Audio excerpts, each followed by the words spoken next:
Утро во околу 1:30 часот на клиниката за неврохирургија во Скопје згасна животот на 2-годишното дете кое беше тешко повредено за време на новогодишната ноќ во скопската населба Газибаба. И покрај напорите на лекарите кои се бореа за неговиот живот повеќе од 24 часа, од клиниката потврдија дека смртта настапила како резултат на многу тешки повреди на мозокот предизвикани од метално страно тело. 2-годишното дете беше примено на ургентниот центар, а поради сериозноста на состојбата беше згрижено на клиниката за неврохирургија. На оделот за интензивна нега се интубираше, поставено на механичка вентилација, ординирана антибиотска и антиедематозна терапија, 24-часовен мониторинг.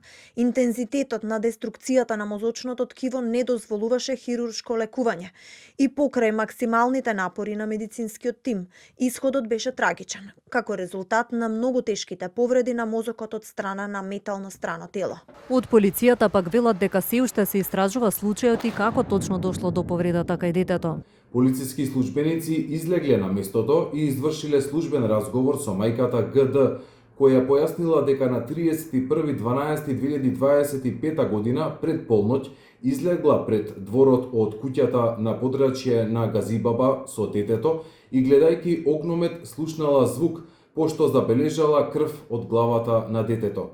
Во полициска станица е извршен службен разговор и со таткото на детето МА. Обвинителството пак веќе соопшти дека е издадена наредба за обдукција на телото.